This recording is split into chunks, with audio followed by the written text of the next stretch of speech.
in the bosom of one of those spacious coves which indent the eastern shore of the Hudson, at that broad expansion of the river denominated by the ancient Dutch navigators the Tappan Zee, and where they always prudently shortened sail, and implored the protection of St. Nicholas when they crossed, there lies a small market town or rural port, which by some is called Greensburg, but which is more generally and properly known by the name of Tarrytown.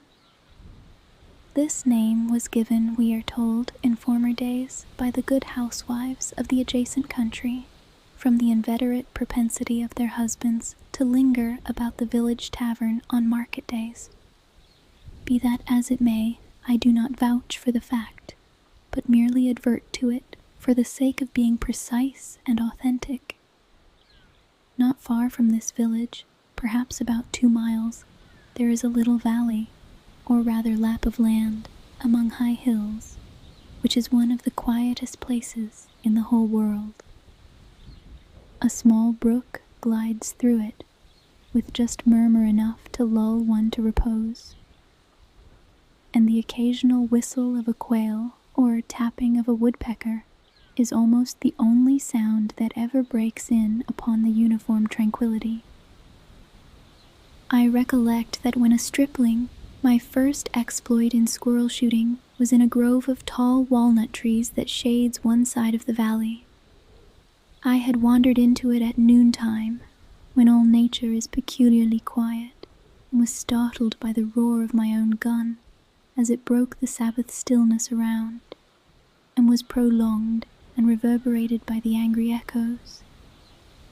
If ever I should wish for a retreat, whither I might steal from the world and its distractions, and dream quietly away the remnant of a troubled life, I know of none more promising than this little valley. From the listless repose of the place, and the peculiar character of its inhabitants, who are descendants from the original Dutch settlers, this sequestered glen has long been known by the name of Sleepy Hollow, and its rustic lads are called the Sleepy Hollow Boys throughout all the neighboring country. A drowsy, dreamy influence seems to hang over the land and to pervade the very atmosphere. Some say that the place was bewitched by a high German doctor during the early days of the settlement. Others, that an old Indian chief, the prophet or wizard of his tribe, held his powwows there before the country was discovered by Master Hendrik Hudson. Certain it is, the place still continues under the sway of some witching power that holds a spell over the minds of the good people, causing them to walk in a continual reverie. They are given to all kinds of marvelous beliefs, are subject to trances and visions, and frequently see strange sights and hear music and voices in the air. The whole neighborhood abounds with local tales, haunted spots, and twilight superstitions. Stars shoot and meteors glare oftener across the valley than in any other part of the country, and the nightmare, with her whole ninefold, seems to make it the favorite scene of her gambols. The dominant spirit, however, that haunts this enchanted region and seems to be commander-in-chief of all the powers of the air is the apparition of a figure on horseback without a head. It is said by some to be the ghost of a Hessian trooper, whose head had been carried away by a cannonball in some nameless battle during the Revolutionary War, and who is ever and anon seen by the country folk, hurrying along in the gloom of night, as if on the wings of the wind. His haunts are not confined to the valley, but extend at times to the adjacent roads, and especially to the vicinity of a church at no great distance. Indeed, certain of the most authentic historians of those parts, who have been careful in collecting and collating the floating facts concerning this spectre, allege that the body of the trooper having been buried in the churchyard, the ghost rides forth to the scene of battle in nightly quest of his head, and that the rushing speed with which he sometimes passes along the hollow, like a midnight blast, is owing to his being belated, and in a hurry to get back to the churchyard before daybreak. Such is the general purport of this legendary superstition, which has furnished materials for many a wild story in that region of shadows, and the spectre is known at all the country firesides by the name of the Headless Horseman of Sleepy Hollow. It is remarkable that the visionary propensity I have mentioned is not confined to the native inhabitants of the valley, but is unconsciously imbibed by everyone who resides there for a time. However wide awake they may have been before they entered that sleepy region, they are sure, in a little while, to inhale the witching influence of the air and begin to grow imaginative, to dream dreams and see apparitions. I mention this peaceful spot with all possible laud, for it is in such little retired Dutch valleys found here and there embosomed in the great state of New York, that population, manners, and customs remain fixed, while the great torrent of migration and improvement, which is making such incessant changes in other parts of this restless country, sweeps by them unobserved. They are like those little nooks of still water which border a rapid stream, where we may see the straw and bubble riding quietly at anchor, or slowly revolving in their mimic harbor, undisturbed by the rush of the passing current. Though many years have elapsed since I trod the drowsy shades of Sleepy Hollow, yet I question whether I should not still find the same trees and the same families vegetating in its sheltered bosom. In this by-place of nature there abode, in a remote period of American history, that is to say, some 30 years since, a worthy wight of the name of Ichabod Crane, who sojourned, or, as he expressed it, tarried, in Sleepy Hollow, for the purpose of instructing the children of the vicinity. He was a native of Connecticut, a state which supplies the Union with pioneers for the mind as well as for the forest, and sends forth yearly its legions of frontier woodsmen and country schoolmasters. The cognomen of Crane was not inapplicable to his person. He was tall, but exceedingly lank, with narrow shoulders, long arms and legs, hands that dangled a mile out of his sleeves, feet that might have served for shovels, and his whole frame most loosely hung together. His head was small and flat at top, with huge ears, large green glassy eyes, and a long snipe nose, so that it looked like a weathercock perched upon his spindle neck to tell which way the wind blew. To see him striding along the profile of a hill on a windy day, with his clothes bagging and fluttering about him, one might have mistaken him for the genius of famine descending upon the earth, or some scarecrow eloped from a cornfield. His schoolhouse was a low building of one large room, rudely constructed of logs, the windows partly glazed and partly patched with leaves of old copybooks. It was most ingeniously secured at vacant hours by a withe twisted in the handle of the door and stakes set against the window shutters, so that, though a thief might get in with perfect ease, he would find some embarrassment in getting out, an idea most probably borrowed by the architect, Jost van Houten, from the mystery of an eel pot. The schoolhouse stood in a rather lonely but pleasant situation, just at the foot of a woody hill, with a brook running close by, and a formidable birch tree growing at one end of it. From hence the low murmur of his pupils' voices, conning over their lessons, might be heard in a drowsy summer's day, like the hum of a beehive, interrupted now and then by the authoritative voice of the master in the tone of menace or command, or peradventure by the appalling sound of the birch as he urged some tardy loiterer along the flowery path of knowledge. Truth to say, he was a conscientious man and ever bore in mind the golden maxim, spare the rod and spoil the child. Ichabod Crane's scholars certainly were not spoiled. I would not have it imagined, however, that he was one of those cruel potentates of the school who joy in the smart of their subjects. On the contrary, he administered justice with discrimination rather than severity, taking the burden off the backs of the weak and laying it on those of the strong. Your mere puny stripling that winced at the least flourish of the rod was passed by with indulgence, but the claims of justice were satisfied by inflicting a double portion on some little, tough, wrong-headed, broad-skirted Dutch urchin, who sulked and swelled and grew dogged and sullen beneath the birch. All this he called doing his duty by their parents, and he never inflicted a chastisement without following it by the assurance, so consolatory to the smarting urchin, that he would remember it and thank him for it the longest day he had to live.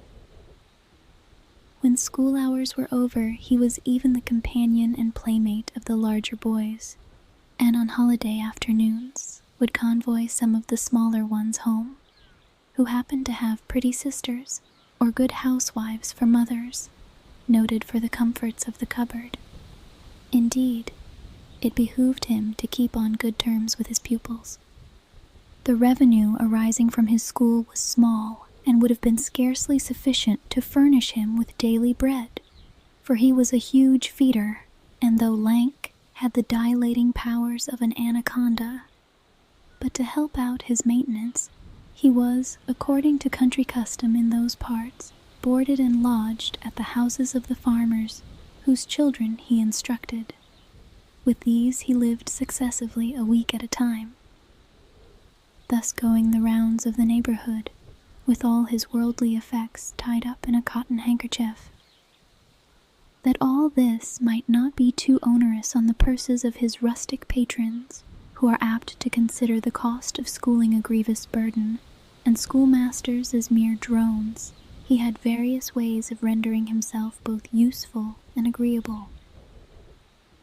He assisted the farmers occasionally in the lighter labors of their farms, helped to make hay, mended the fences, took the horses to water, drove the cows from pasture, and cut wood for the winter fire. He laid aside, too, all the dominant dignity and absolute sway with which he lorded it in his little empire, the school, and became wonderfully gentle and ingratiating. He found favor in the eyes of the mothers by petting the children, particularly the youngest. And like the lion bold, which whilom so magnanimously the lamb did hold, he would sit with a child on one knee, and rock a cradle with his foot for whole hours together. In addition to his other vocations, he was the singing master of the neighborhood, and picked up many bright shillings by instructing the young folks in psalmody. It was a matter of no little vanity to him, on Sundays, to take his station in front of the church gallery, with a band of chosen singers, where, in his own mind, he completely carried away the palm from the parson. Certain it is, his voice resounded far above all the rest of the congregation, and there are peculiar quavers still to be heard in that church, and which may even be heard half a mile off, quite to the opposite side of the mill pond, on a still Sunday morning, which are said to be legitimately descended from the nose of Ichabod Crane. Thus, by divers little makeshifts in that ingenious way which is commonly denominated by hook and by crook, the worthy pedagogue got on tolerably enough, and was thought by all who understood nothing of the labor of head work to have a wonderfully easy life of it. The schoolmaster is generally a man of some importance in the female circle of a rural neighborhood, being considered a kind of idle gentleman-like personage, of vastly superior taste and accomplishments to the rough country swains, and indeed inferior in learning only to the parson. His appearance, therefore, is apt to occasion some little stir at the tea-table of a farmhouse, and the addition of a supernumerary dish of cakes or sweetmeats, or, peradventure, the parade of a silver teapot.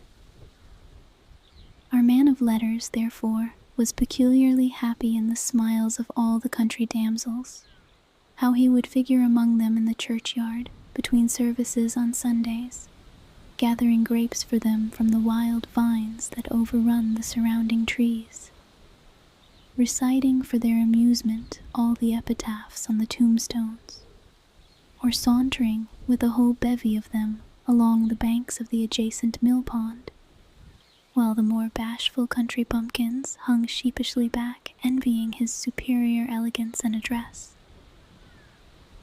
From his half-itinerant life also, he was a kind of traveling gazette, carrying the whole budget of local gossip from house to house, so that his appearance was always greeted with satisfaction.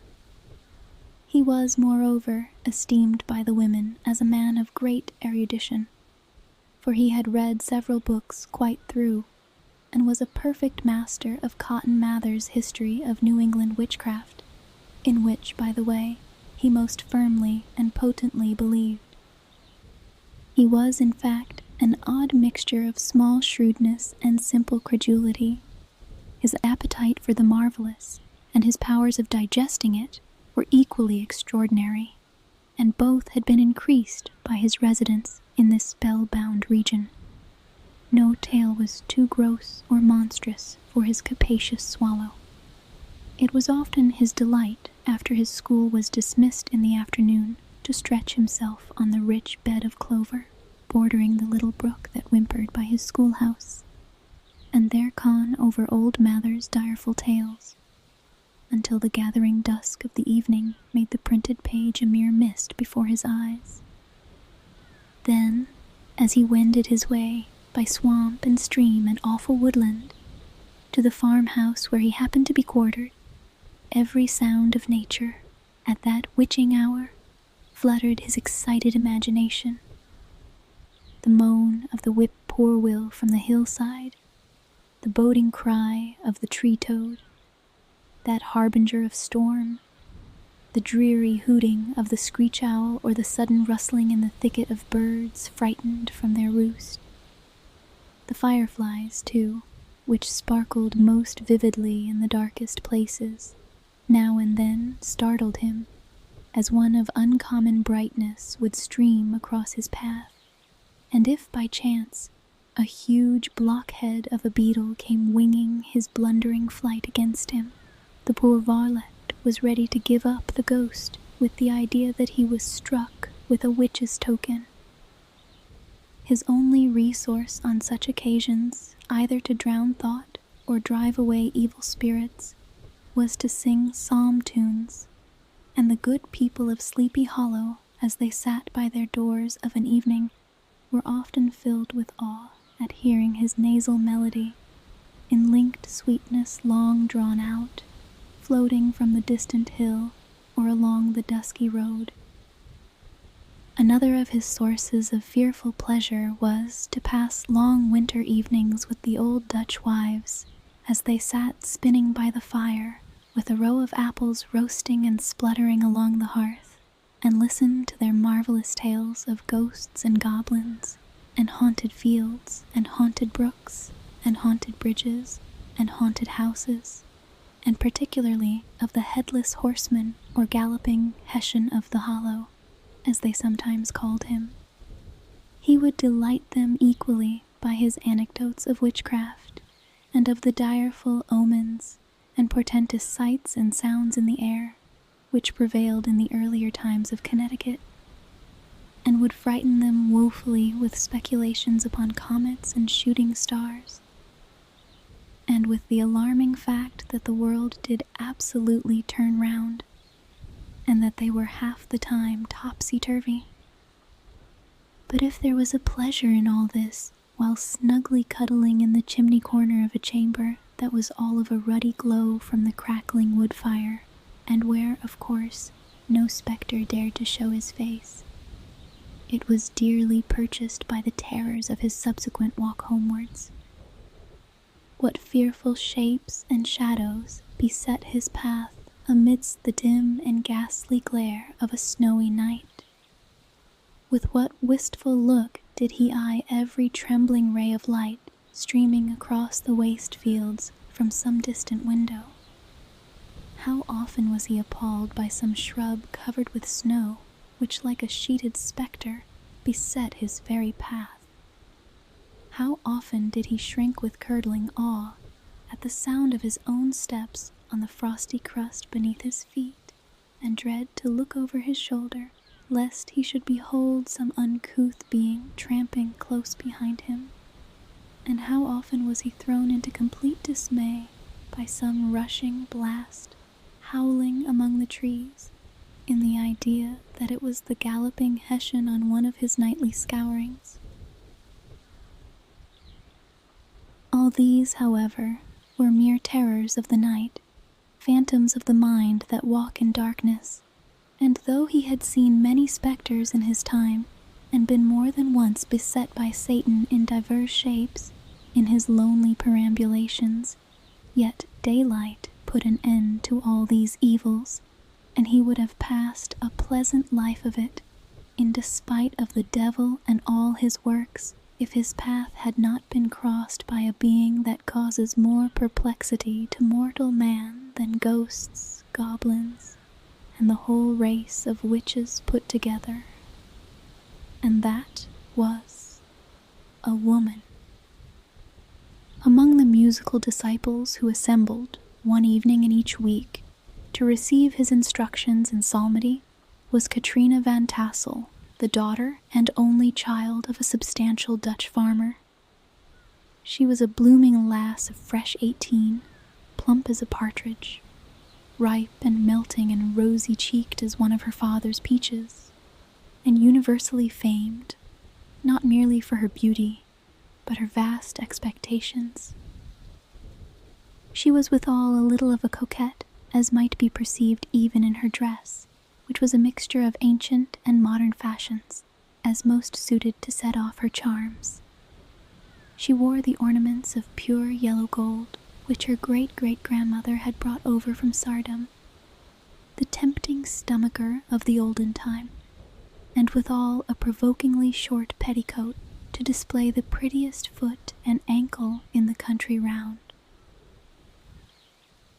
Ichabod Crane had a soft and foolish heart towards the sex, and it is not to be wondered at that so tempting a morsel soon found favor in his eyes, more especially after he had visited her in her paternal mansion.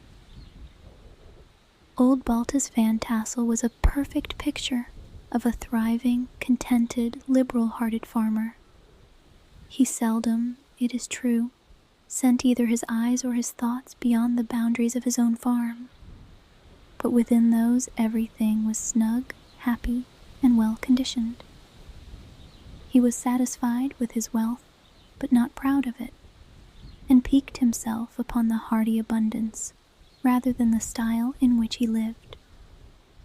His stronghold was situated on the banks of the Hudson, in one of those green, sheltered, fertile nooks in which the Dutch farmers are so fond of nestling. A great elm tree spread its broad branches over it, at the foot of which bubbled up a spring of the softest and sweetest water in a little well formed of a barrel, and then stole sparkling away through the grass to a neighboring brook that bubbled along among alders and dwarf willows. Hard by the farmhouse was a vast barn that might have served for a church, every window and crevice of which seemed bursting forth with the treasures of the farm. The flail was busily resounding within it from morning to night. Swallows and martins skimmed twittering about the eaves, and rows of pigeons, some with one eye turned up as if watching the weather, some with their heads under their wings or buried in their bosoms, and others swelling and cooing and bowing about their dames, were enjoying the sunshine on the roof. Sleek, unwieldy porkers were grunting in the repose and abundance of their pens, whence sallied forth now and then troops of sucking pigs, as if to snuff the air. A stately squadron of snowy geese were riding in an adjoining pond, convoying whole fleets of ducks. Regiments of turkeys were gobbling through the farmyard, and guinea fowls fretting about it like ill-tempered housewives, with their peevish, discontented cry. Before the barn door strutted the gallant cock, that pattern of a husband, a warrior, and a fine gentleman, clapping his burnished wings and crowing in the pride and gladness of his heart, sometimes tearing up the earth with his feet, and then generously calling his ever-hungry family of wives and children to enjoy the rich morsel which he had discovered. The pedagogue's mouth watered as he looked upon this sumptuous promise of luxurious winter fare. In his devouring mind's eye, he pictured to himself every roasting pig running about with a pudding in his belly and an apple in his mouth. The pigeons were snugly put to bed in a comfortable pie and tucked in with a coverlid of crust. The geese were swimming in their own gravy, and the ducks pairing cozily in dishes like snug married couples with a decent competency of onion sauce. In the porkers he saw carved out the future sleek side of bacon and juicy relishing ham. Not a turkey, but he beheld daintily trussed up with its gizzard under its wing, and peradventure a necklace of savory sausages, and even bright Chanticleer himself lay sprawling on his back in a side dish with uplifted claws, as if craving that quarter which his chivalrous spirit disdained to ask while living. As the enraptured Ichabod fancied all this, and as he rolled his great green eyes over the fat meadowlands, the rich fields of wheat, of rye, of buckwheat and Indian corn, and the orchards burthened with ruddy fruit, which surrounded the warm tenement of Van Tassel, his heart yearned after the damsel who was to inherit these domains, and his imagination expanded with the idea how they might be readily turned into cash, and the money invested in immense tracts of wild land and shingle palaces in the wilderness. Nay, his busy fancy already realized his hopes, and presented to him the blooming Katrina, with a whole family of children, mounted on the top of a wagon loaded with household trumpery, with pots and kettles dangling beneath, and he beheld himself bestriding a pacing mare, with a colt at her heels, setting out for Kentucky, Tennessee, or the Lord knows where. When he entered the house, the conquest of his heart was complete.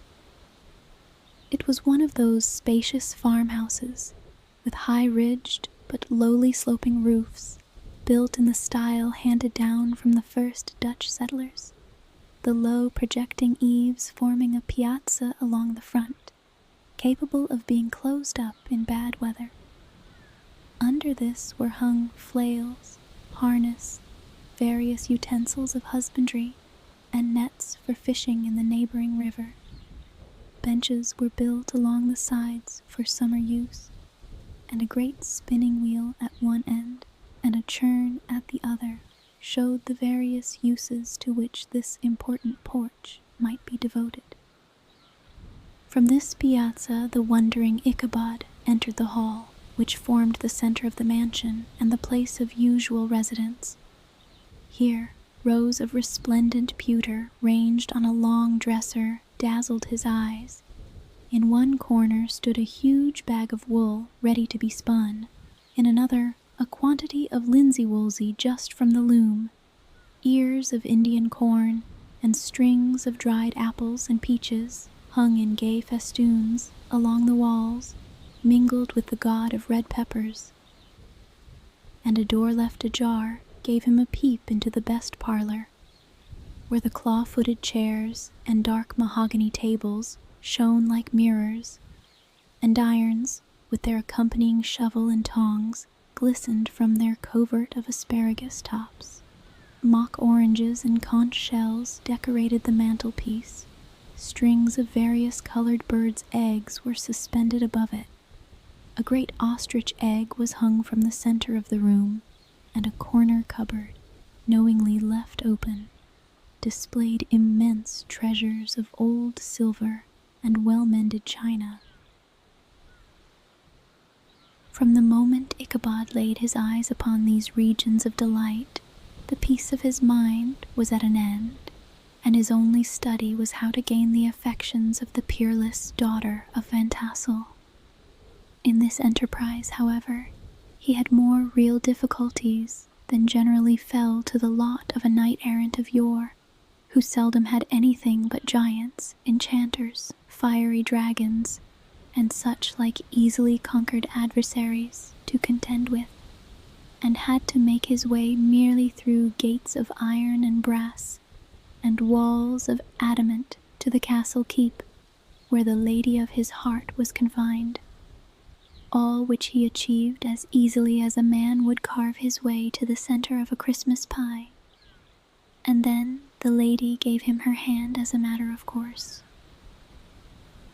Ichabod, on the contrary, had to win his way to the heart of a country coquette, beset with a labyrinth of whims and caprices, which were forever presenting new difficulties and impediments, and he had to encounter a host of fearful adversaries of real flesh and blood, the numerous rustic admirers who beset every portal to her heart, keeping a watchful and angry eye upon each other, but ready to fly out in the common cause against any new competitor.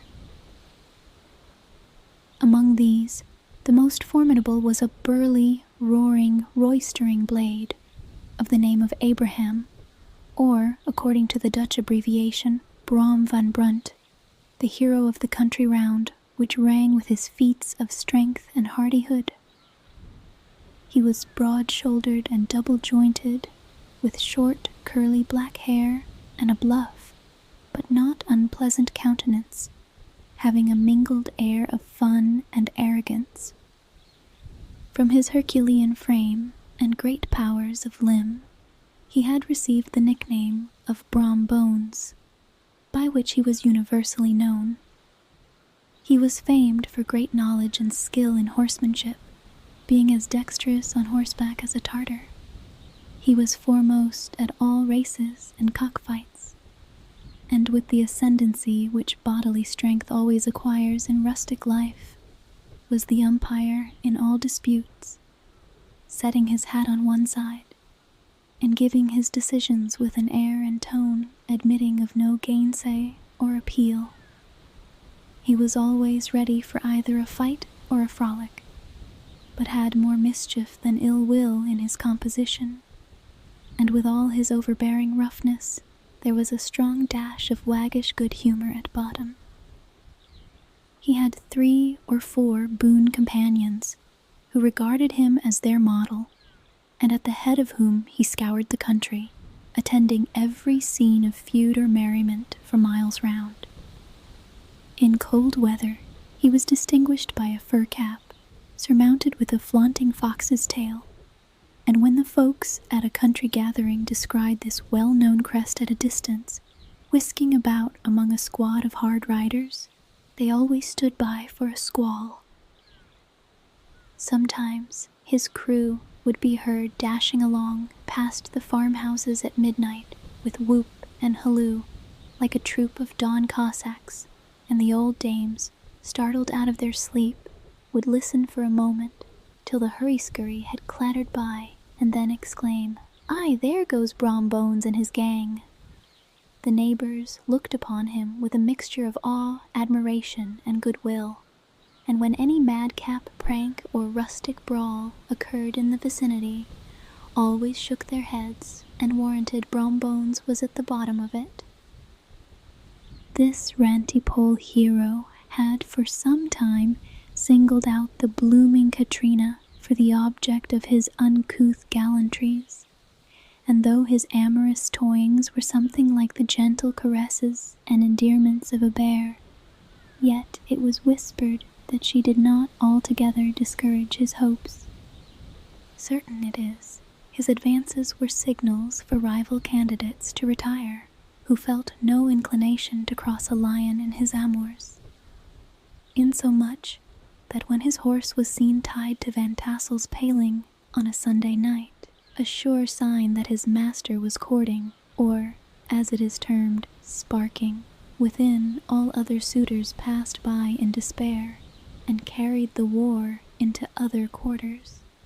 Such was the formidable rival with whom Ichabod Crane had to contend, and, considering all things, a stouter man than he would have shrunk from the competition, and a wiser man would have despaired.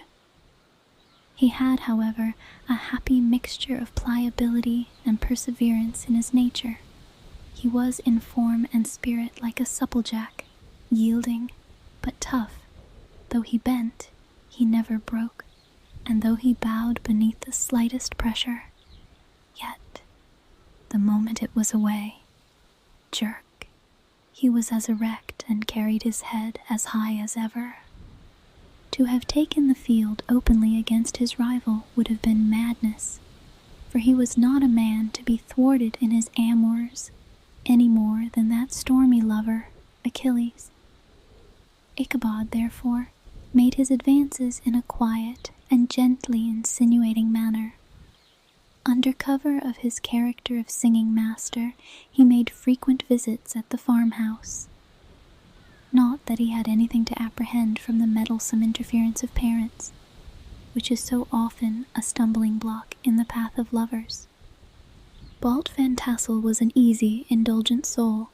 He loved his daughter better even than his pipe, and, like a reasonable man and an excellent father, let her have her way in everything. His notable little wife, too, had enough to do to attend to her housekeeping and manage her poultry, for, as she sagely observed, ducks and geese are foolish things and must be looked after, but girls can take care of themselves. Thus, while the busy dame bustled about the house, or plied her spinning wheel at one end of the piazza, honest Balt would sit smoking his evening pipe at the other, watching the achievements of a little wooden warrior, who, armed with a sword in each hand, was most valiantly fighting the wind on the pinnacle of the barn. In the meantime, Ichabod would carry on his suit with the daughter by the side of the spring under the great elm, or sauntering along in the twilight, that hour so favorable to the lover's eloquence. I profess not to know how women's hearts are wooed and won. To me they have always been matters of riddle and admiration. Some seem to have but one vulnerable point or door of access, while others have 1,000 avenues, and may be captured in 1,000 different ways. It is a great triumph of skill to gain the former, but a still greater proof of generalship to maintain possession of the latter, for the man must battle for his fortress at every door and window. He who wins 1,000 common hearts is therefore entitled to some renown, but he who keeps undisputed sway over the heart of a coquette is indeed a hero. Certain it is, this was not the case with the redoubtable Brom Bones, and from the moment Ichabod Crane made his advances, the interests of the former evidently declined. His horse was no longer seen tied to the palings on Sunday nights, and a deadly feud gradually arose between him and the preceptor of Sleepy Hollow. Brom, who had a degree of rough chivalry in his nature, would fain have carried matters to open warfare, and have settled their pretensions to the lady according to the mode of those most concise and simple reasoners, the knights errant of yore, by single combat. But Ichabod was too conscious of the superior might of his adversary to enter the lists against him. He had overheard a boast of Bones, that he would double the schoolmaster up and lay him on a shelf of his own schoolhouse, and he was too wary to give him an opportunity. There was something extremely provoking in this obstinately pacific system. It left Brom no alternative but to draw upon the funds of rustic waggery in his disposition, and to play off boorish, practical jokes upon his rival. Ichabod became the object of whimsical persecution to Bones and his gang of rough riders. They harried his hitherto peaceful domains, smoked out his singing school by stopping up the chimney, broke into the schoolhouse at night, in spite of its formidable fastenings of withe and window stakes, and turned everything topsy-turvy, so that the poor schoolmaster began to think all the witches in the country held their meetings there. But what was still more annoying, Brom took all opportunities of turning him into ridicule in presence of his mistress, and had a scoundrel dog whom he taught to whine in the most ludicrous manner, and introduced as a rival of Ichabod's to instruct her in psalmody. In this way matters went on for some time, without producing any material effect on the relative situation of the contending powers. On a fine autumnal afternoon, Ichabod, in pensive mood, sat enthroned on the lofty stool from whence he usually watched all the concerns of his little literary realm. In his hand he swayed a ferule, that scepter of despotic power. The birch of justice reposed on 3 nails behind the throne, a constant terror to evildoers, while on the desk before him might be seen sundry contraband articles and prohibited weapons detected upon the persons of idle urchins, such as half-munched apples, pop-guns, whirligigs, fly-cages, and whole legions of rampant little paper gamecocks. Apparently, there had been some appalling act of justice recently inflicted, for his scholars were all busily intent upon their books, or slyly whispering behind them with one eye kept upon the master, and a kind of buzzing stillness reigned throughout the schoolroom.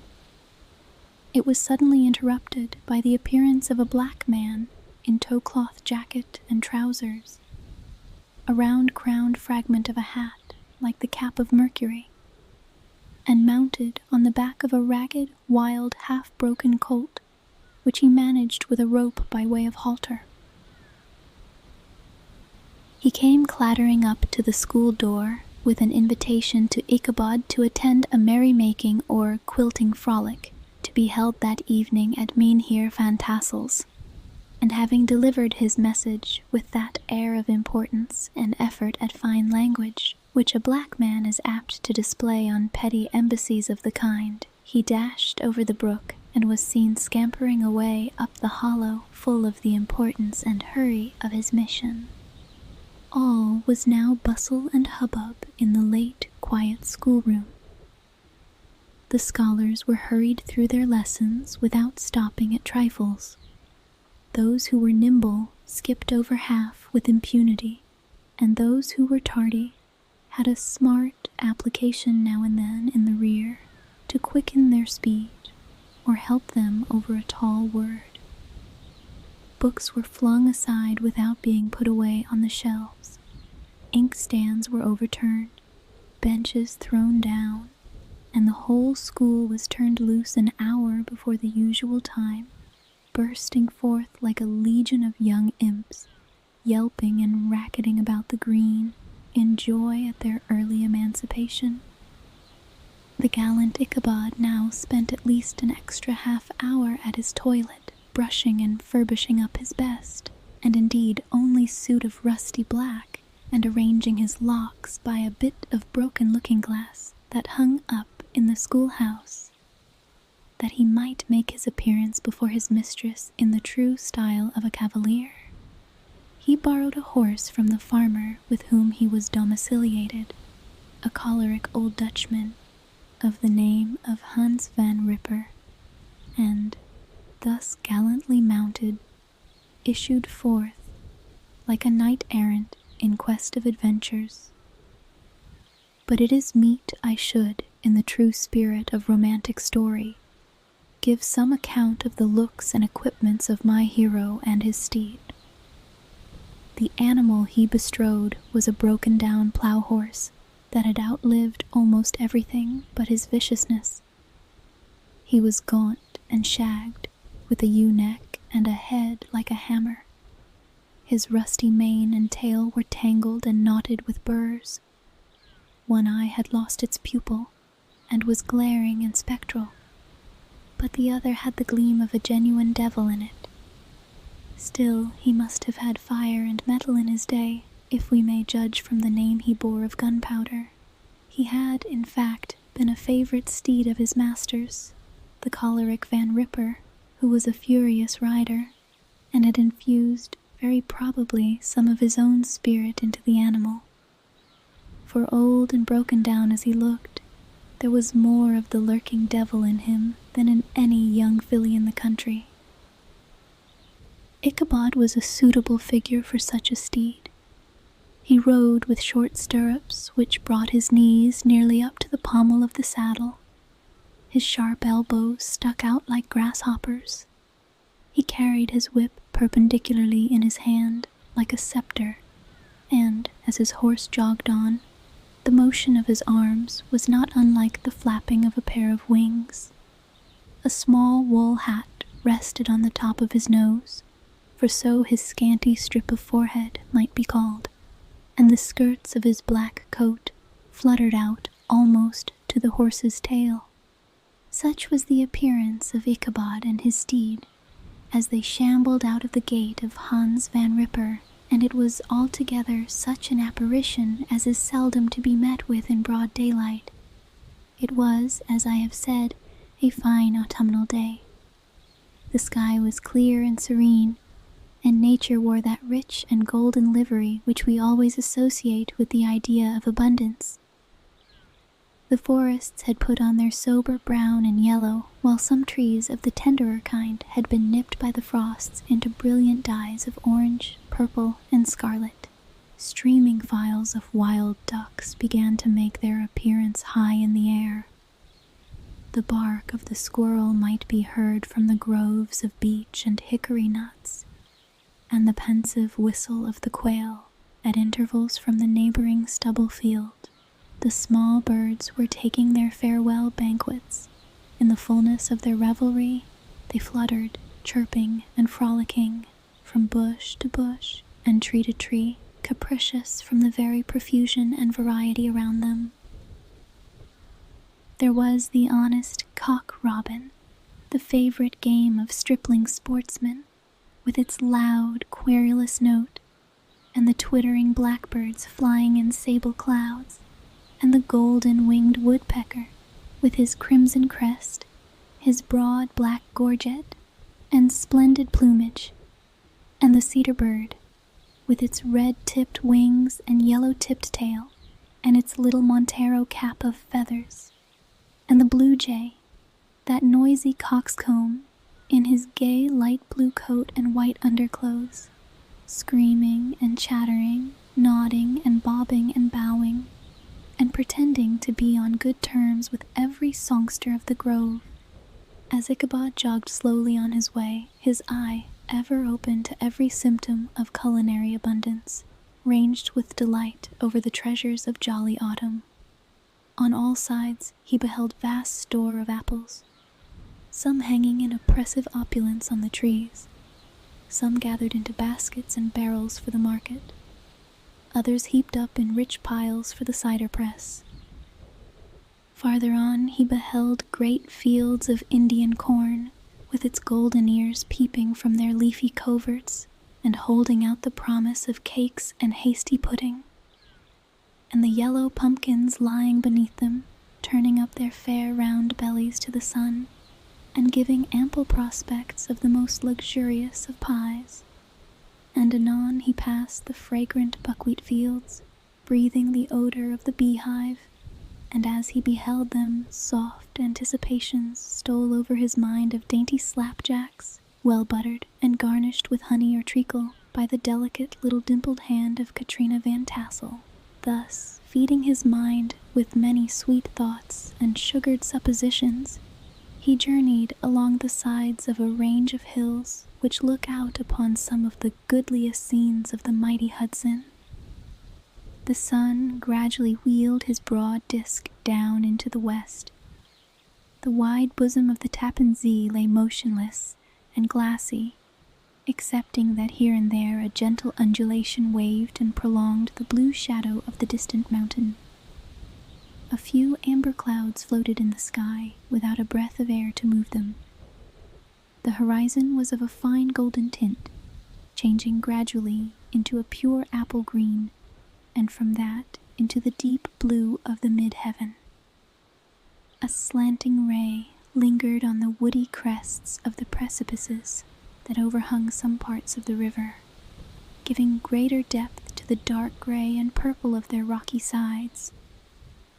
A sloop was loitering in the distance, dropping slowly down with the tide, her sail hanging uselessly against the mast, and as the reflection of the sky gleamed along the still water, it seemed as if the vessel was suspended in the air. It was toward evening that Ichabod arrived at the castle of the Heer Van Tassel, which he found thronged with the pride and flower of the adjacent country. Old farmers, a spare, leathern-faced race in homespun coats and breeches, blue stockings, huge shoes, and magnificent pewter buckles. Their brisk, withered little dames, in close, crimped caps, long-waisted short gowns, homespun petticoats with scissors and pincushions, and gay calico pockets hanging on the outside. Buxom lasses, almost as antiquated as their mothers, excepting where a straw hat, a fine ribbon, or perhaps a white frock, gave symptoms of city innovation. The sons, in short, square-skirted coats with rows of stupendous brass buttons, and their hair generally queued in the fashion of the times, especially if they could procure an eel skin for the purpose, it being esteemed throughout the country as a potent nourisher and strengthener of the hair. Brom Bones, however, was the hero of the scene, having come to the gathering on his favorite steed Daredevil, a creature like himself, full of mettle and mischief, and which no one but himself could manage. He was, in fact, noted for preferring vicious animals, given to all kinds of tricks, which kept the rider in constant risk of his neck, for he held a tractable, well-broken horse as unworthy of a lad of spirit. Fain would I pause to dwell upon the world of charms that burst upon the enraptured gaze of my hero, as he entered the state parlor of Van Tassel's mansion, not those of the bevy of buxom lasses with their luxurious display of red and white, but the ample charms of a genuine Dutch country tea-table in the sumptuous time of autumn. Such heaped-up platters of cakes of various and almost indescribable kinds, known only to experienced Dutch housewives.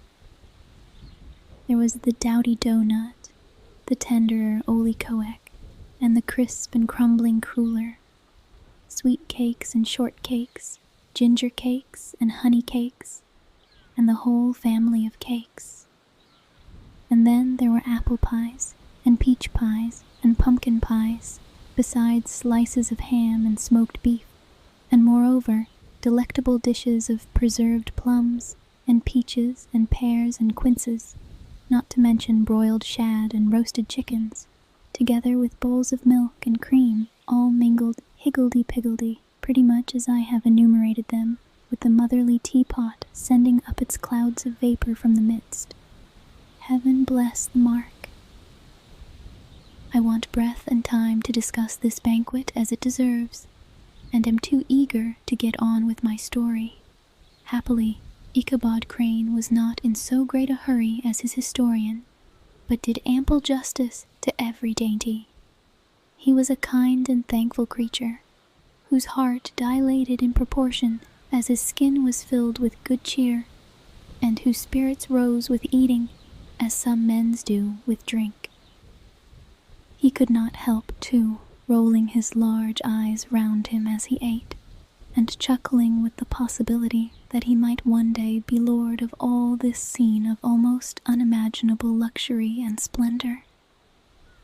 Then, he thought, how soon he'd turn his back upon the old schoolhouse, snap his fingers in the face of Hans Van Ripper and every other niggardly patron, and kick any itinerant pedagogue out of doors that should dare to call him comrade. Old Baltus Van Tassel moved about among his guests with a face dilated with content and good humor, round and jolly as the harvest moon. His hospitable attentions were brief but expressive, being confined to a shake of the hand, a slap on the shoulder, a loud laugh, and a pressing invitation to fall to and help themselves. And now the sound of the music from the common room or hall summoned to the dance. The musician was an old, gray-headed black man who had been the itinerant orchestra of the neighborhood for more than half a century. His instrument was as old and battered as himself. The greater part of the time he scraped on 2 or 3 strings, accompanying every movement of the bow with a motion of the head, bowing almost to the ground, and stamping with his foot whenever a fresh couple were to start. Ichabod prided himself upon his dancing as much as upon his vocal powers. Not a limb, not a fiber about him was idle, and to have seen his loosely hung frame in full motion and clattering about the room, you would have thought St. Vitus himself, that blessed patron of the dance, was figuring before you in person. He was the admiration of all the black men, who, having gathered of all ages and sizes from the farm in the neighborhood, stood forming a pyramid of shining black faces at every door and window, gazing with delight at the scene, rolling their white eyeballs and showing grinning rows of ivory from ear to ear. How could the flogger of urchins be otherwise than animated and joyous? The lady of his heart was his partner in the dance, and smiling graciously in reply to all his amorous oglings, while Brom Bones, sorely smitten with love and jealousy, sat brooding by himself in one corner. When the dance was at an end, Ichabod was attracted to a knot of the Sager folks, who, with old Van Tassel, sat smoking at one end of the piazza, gossiping over former times and drawing out long stories about the war. This neighborhood, at the time of which I am speaking, was one of those highly favored places which abound with chronicle and great men. The British and American line had run near it during the war. It had, therefore, been the scene of marauding, and infested with refugees, cowboys, and all kinds of border chivalry. Just sufficient time had elapsed to enable each storyteller to dress up his tale with a little becoming fiction, and, in the indistinctness of his recollection, to make himself the hero of every exploit. There was the story of Doffue Martling, a large, blue-bearded Dutchman who had nearly taken a British frigate with an old iron 9-pounder from a mud breastwork, only that his gun burst at the 6th discharge. And there was an old gentleman who shall be nameless, being too rich a mynheer to be lightly mentioned, who, in the Battle of White Plains, being an excellent master of defense, parried a musket ball with a small sword, insomuch that he absolutely felt it whiz round the blade and glance off at the hilt, in proof of which he was ready at any time to show the sword, with the hilt a little bent. There were several more that had been equally great in the field, not one of whom but was persuaded that he had a considerable hand in bringing the war to a happy termination. But all these were nothing to the tales of ghosts and apparitions that succeeded. The neighborhood is rich in legendary treasures of the kind. Local tales and superstitions thrive best in these sheltered, long-settled retreats, but are trampled underfoot by the shifting throng that forms the population of most of our country places. Besides, there is no encouragement for ghosts in most of our villages, for they have scarcely had time to finish their first nap and turn themselves in their graves before their surviving friends have traveled away from the neighborhood, so that when they turn out at night to walk their rounds, they have no acquaintance left to call upon. This is perhaps the reason why we so seldom hear of ghosts except in our long-established Dutch communities. The immediate cause, however, of the prevalence of supernatural stories in these parts was doubtless owing to the vicinity of Sleepy Hollow. There was a contagion in the very air that blew from that haunted region. It breathed forth an atmosphere of dreams and fancies, infecting all the land. Several of the Sleepy Hollow people were present at Van Tassel's, and, as usual, were doling out their wild and wonderful legends.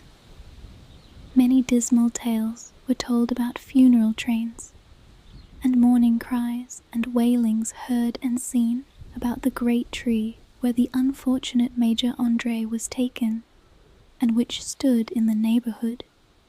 Some mention was made also of the woman in white that haunted the dark glen at Raven Rock, and was often heard to shriek on winter nights before a storm, having perished there in the snow. The chief part of the stories, however, turned upon the favorite specter of Sleepy Hollow, the Headless Horseman, who had been heard several times of late, patrolling the country, and, it was said, tethered his horse nightly among the graves in the churchyard. The sequestered situation of this church seems always to have made it a favorite haunt of troubled spirits. It stands on a knoll, surrounded by locust trees and lofty elms, from among which its decent whitewashed walls shine modestly forth, like Christian purity beaming through the shades of retirement. A gentle slope descends from it to a silver sheet of water, bordered by high trees, between which peeps may be caught at the blue hills of the Hudson, to look upon its grass-grown yard, where the sunbeams seem to sleep so quietly, one would think that there at least the dead might rest in peace. On one side of the church extends a wide woody dell, along which raves a large brook among broken rocks and trunks of fallen trees. Over a deep black part of the stream, not far from the church, was formerly thrown a wooden bridge. The road that led to it, and the bridge itself, were thickly shaded by overhanging trees, which cast a gloom about it, even in the daytime, but occasioned a fearful darkness at night. This was one of the favorite haunts of the Headless Horseman, and the place where he was most frequently encountered. The tale was told of old Brewer, a most heretical disbeliever in ghosts, how he met the horseman returning from his foray into Sleepy Hollow and was obliged to get up behind him, how they galloped over bush and brake, over hill and swamp, until they reached the bridge, when the horseman suddenly turned into a skeleton, threw old Brower into the brook, and sprang away over the treetops with a clap of thunder. This story was immediately matched by a thrice marvelous adventure of Brom Bones, who made light of the galloping Hessian as an errant jockey.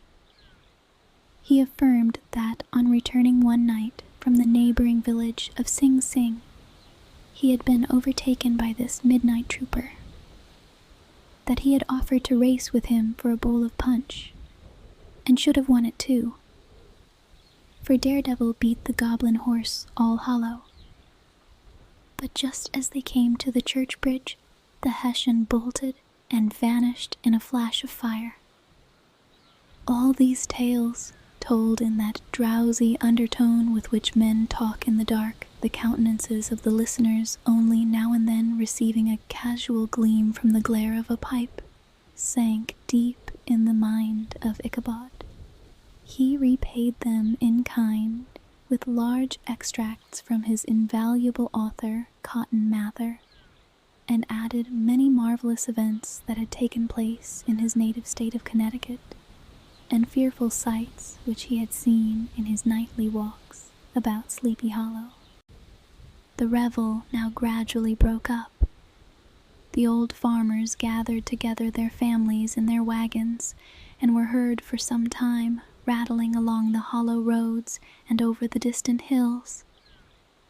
Some of the damsels mounted on pillions behind their favorite swains, and their light-hearted laughter, mingling with the clatter of hoofs, echoed along the silent woodlands, sounding fainter and fainter until they gradually died away, and the late scene of noise and frolic was all silent and deserted.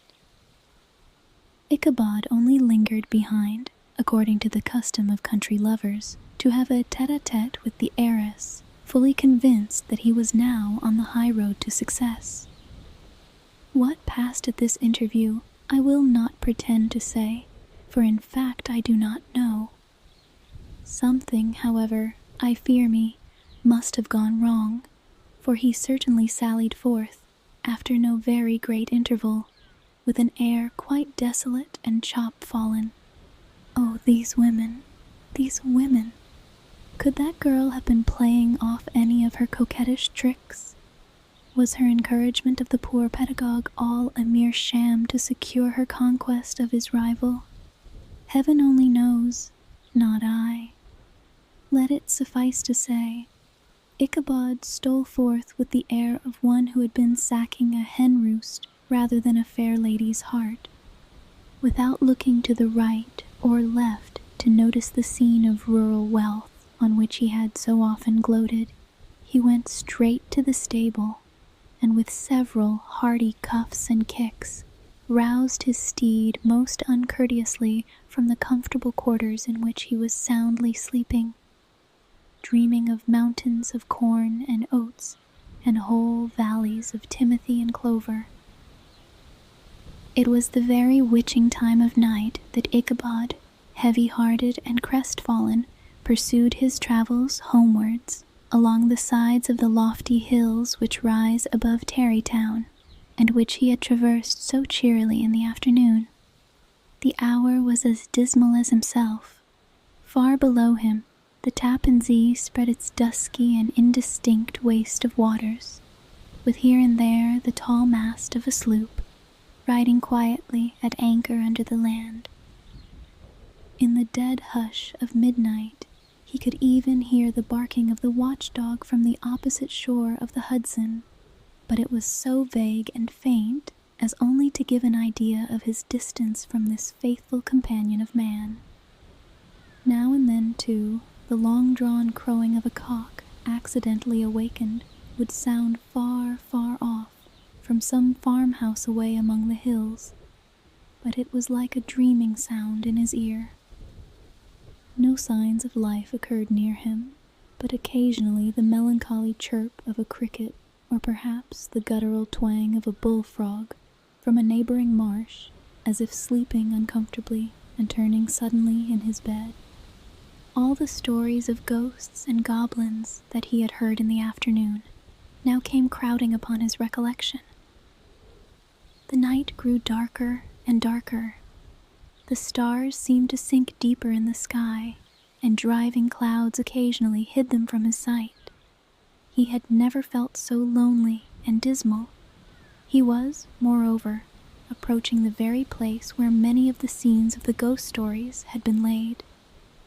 In the center of the road stood an enormous tulip tree, which towered like a giant above all the other trees of the neighborhood, and formed a kind of landmark.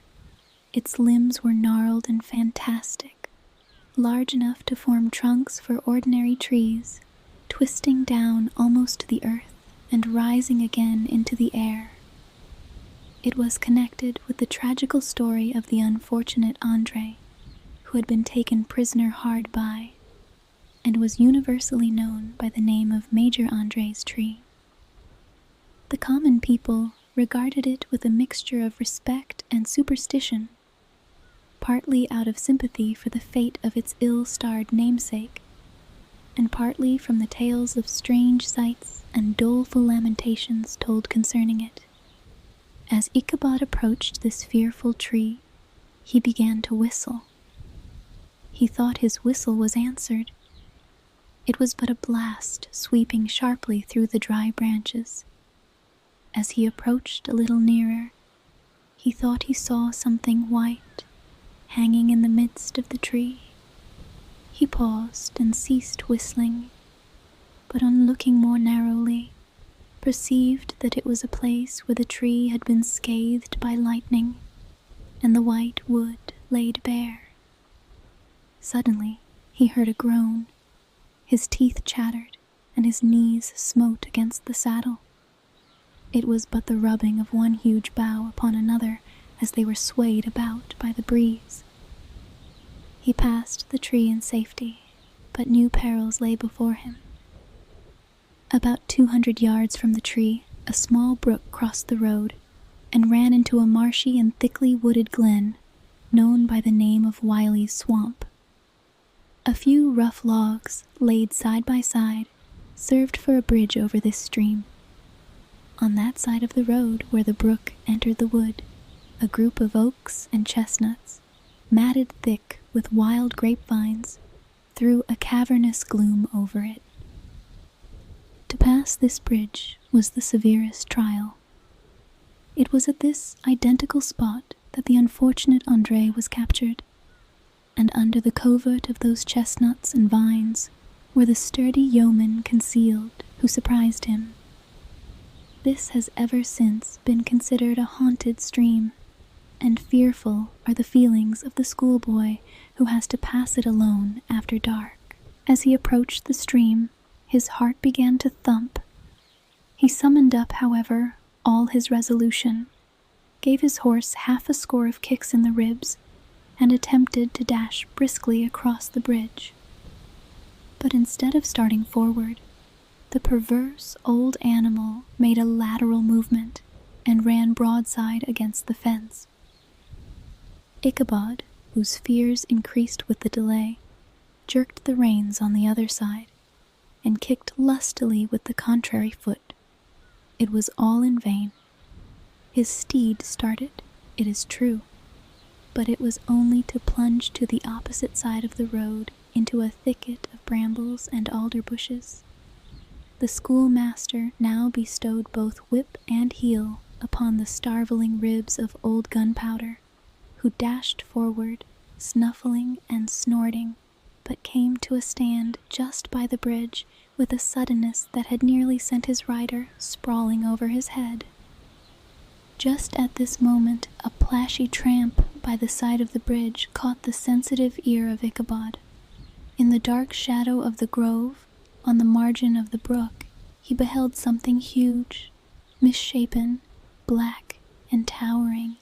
It stirred not, but seemed gathered up in the gloom, like some gigantic monster ready to spring upon the traveler. The hair of the affrighted pedagogue rose upon his head with terror. What was to be done? To turn and fly was now too late. And besides, what chance was there of escaping ghost or goblin, if such it was, which could ride upon the wings of the wind? Summoning up, therefore, a show of courage, he demanded in stammering accents, "Who are you?" He received no reply. He repeated his demand in a still more agitated voice. Still, there was no answer. Once more he cudgeled the sides of the inflexible Gunpowder, and shutting his eyes, broke forth with involuntary fervor into a psalm tune. Just then the shadowy object of alarm put itself in motion, and with a scramble and a bound stood at once in the middle of the road. Though the night was dark and dismal, yet the form of the unknown might now in some degree be ascertained. He appeared to be a horseman of large dimensions, and mounted on a black horse of powerful frame. He made no offer of molestation or sociability, but kept aloof on one side of the road, jogging along on the blind side of old Gunpowder, who had now got over his fright and waywardness. Ichabod, who had no relish for this strange midnight companion, and bethought himself of the adventure of Brom Bones with the galloping Hessian, now quickened his steed in hopes of leaving him behind. The stranger, however, quickened his horse to an equal pace. Ichabod pulled up and fell into a walk, thinking to lag behind. The other did the same. His heart began to sink within him. He endeavored to resume his psalm tune, but his parched tongue clove to the roof of his mouth, and he could not utter a stave.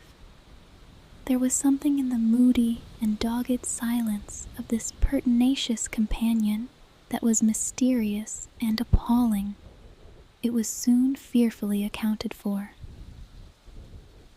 On mounting a rising ground, which brought the figure of his fellow traveler in relief against the sky, gigantic in height and muffled in a cloak, Ichabod was horror-struck on perceiving that he was headless.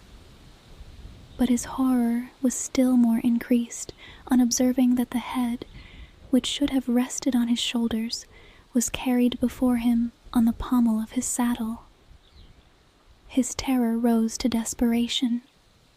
He rained a shower of kicks and blows upon Gunpowder, hoping, by a sudden movement, to give his companion the slip. But the spectre started full jump with him. Away then they dashed, through thick and thin, stones flying and sparks flashing at every bound. Ichabod's flimsy garments fluttered in the air as he stretched his long, lank body away over his horse's head in the eagerness of his flight.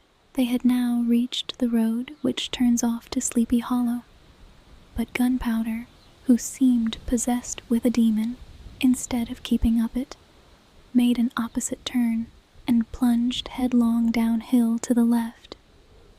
This road leads through a sandy hollow, shaded by trees for about 1/4 of a mile, where it crosses the bridge famous in goblin story, and just beyond swells the green knoll on which stands the whitewashed church. As yet, the panic of the steed had given his unskillful rider an apparent advantage in the chase, but just as he had got halfway through the hollow, the girths of the saddle gave way, and he felt it slipping from under him.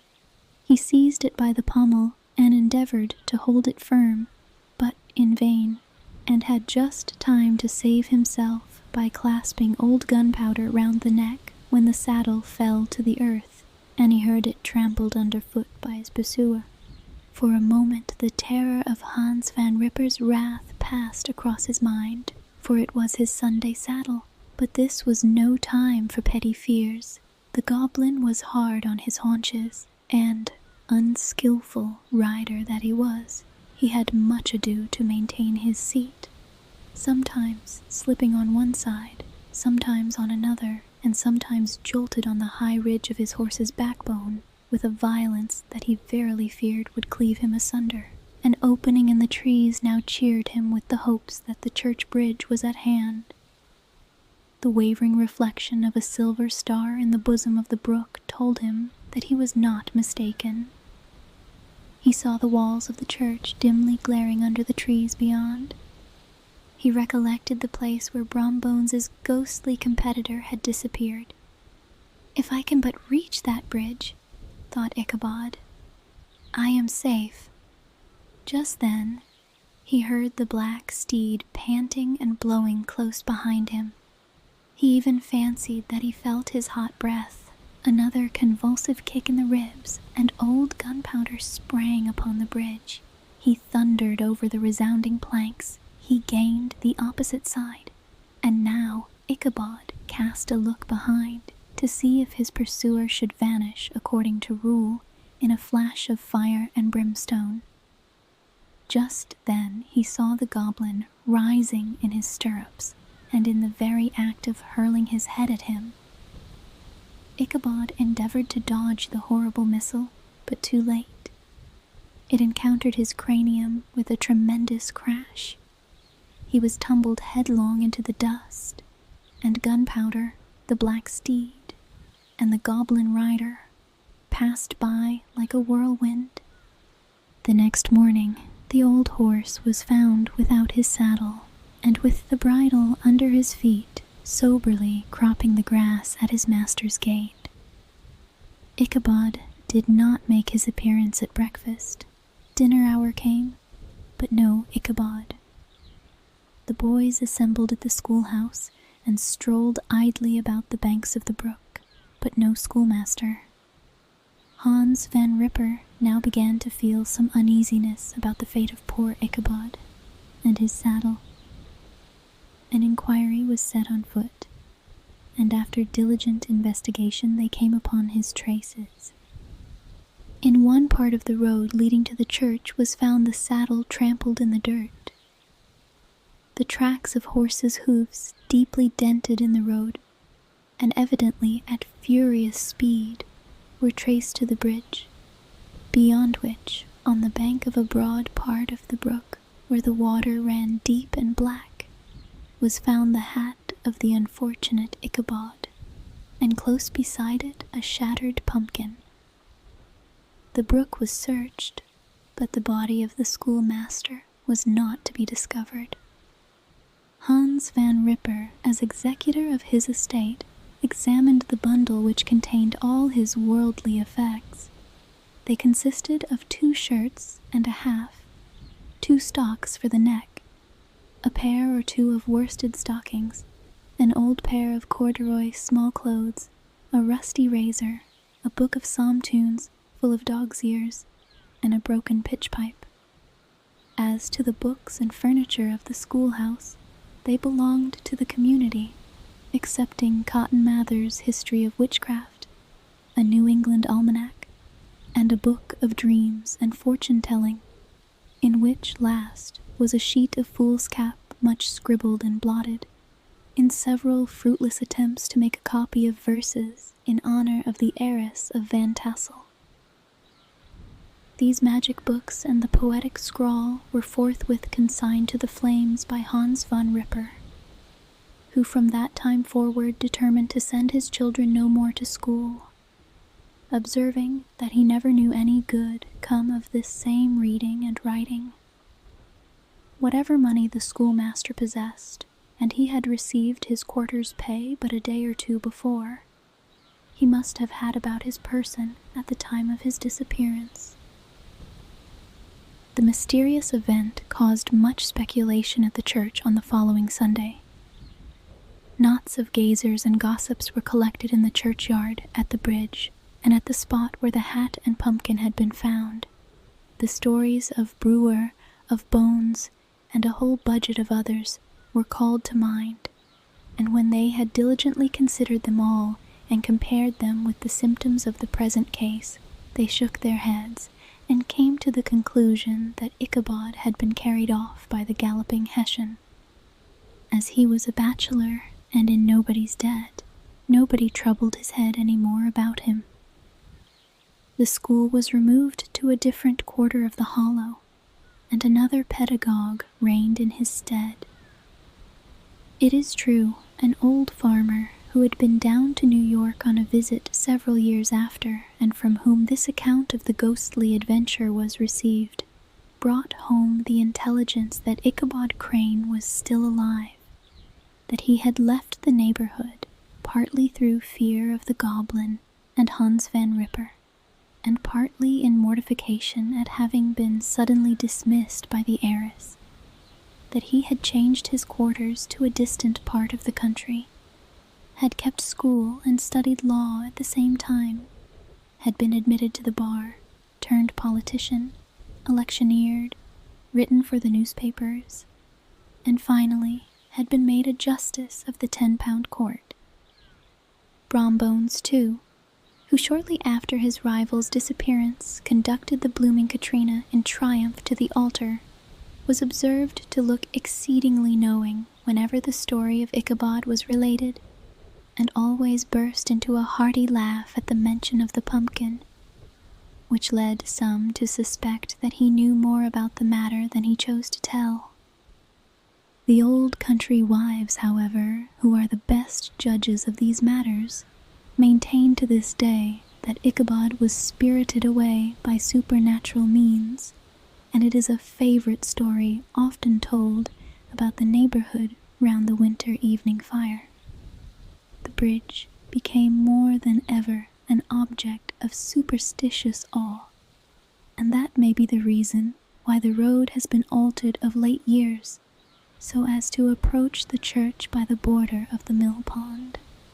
The schoolhouse, being deserted, soon fell to decay, and was reported to be haunted by the ghost of the unfortunate pedagogue, and the ploughboy, loitering homeward of a still summer evening, has often fancied his voice at a distance, chanting a melancholy psalm tune among the tranquil solitudes of Sleepy Hollow.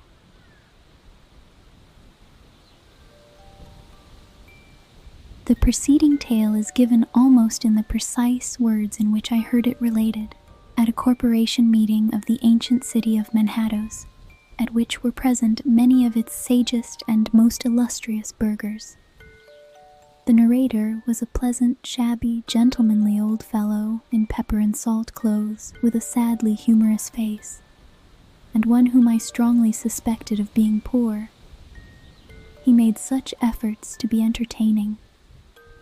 When his story was concluded, there was much laughter and approbation, particularly from 2 or 3 deputy aldermen, who had been asleep the greater part of the time. There was, however, one tall, dry-looking old gentleman with beetling eyebrows, who maintained a grave and rather severe face throughout, now and then folding his arms, inclining his head, and looking down upon the floor as if turning a doubt over in his mind. He was one of your wary men, who never laugh but upon good grounds, when they have reason and the law on their side.